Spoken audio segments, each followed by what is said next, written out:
కామారెడ్డి మున్సిపాలిటీలో పనిచేసే ఇళ్లకు 3 నెలల నుంచి జీతం వస్తలేదట. మరి పూట ఎట్లా గడుస్తుంది? మబ్బుల్నే లేచి కామారెడ్డి పట్నం కలకలలాడేందుకు చెత్త కుప్పలు ఎత్తిపోసి రోడ్లు ఊడ్చి సాపు చేస్తారట. ఇల్లు గడిచేతానికి ఇంకే పని చేసేటోళ్ళు కాదట. అట్లాంటోళ్లకు 3 నెలల నుంచి జీతం ఇయ్యకుంటే ఎట్లా? ఆస్తులు కూడబెట్టుకోకున్నా కడుపుకు అన్నమైన తినాలే కదా. అందుకే మాకు పూట గడుస్తలేదు మహాప్రభో, జీతాలు ఇచ్చి ఆదుకోండి అంటున్నారు.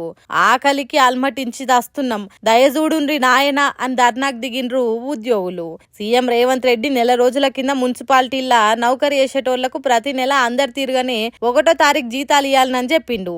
దానికి 116 కోట్ల రూపాయలు ఖర్చు అవుతాయి కాబట్టి అలా కడుపులు మార్చొద్దు అన్నట్టు చెప్పిండు. మరి ఆ మాటలు ఎటు ఆయే? సీఎం సాబ్ చెప్పినట్టు మాకు జీతాలు రాకపాయే కదా. ఒక్క నెలే కాదు, మొత్తం 3 నెలల నుంచి 30 రూపాయలు కూడా ఇయ్యలేదు. మరి సర్కారిస్తానన్న 116 కోట్లు ఎక్కడికి పోయినాయి అని ధర్నాకు దిగిండ్రు మున్సిపల్ కార్మికులు. జీతాలు ఇవ్వకుంటే చచ్చిపోయేటట్టున్నాం అని అంటున్నారు. మరి దీని మీద సర్కారు ఏమంటదో, ఆఫీసర్లు ఏమంటారో గాని కామారెడ్డి పట్టణాన్ని సాపు చేసే వీళ్ళ బతుకులు మాత్రం సాపుగా లేకుండా అయినాయి. ఆఫీసర్లు ఏం చేస్తున్నారో, పబ్లిక్ ఓట్లేసి గెలిపించిన వాళ్ళు ఏం చేస్తున్నారో అని అంటున్నారు ఇలా బాధలు చూసిన జనాలు.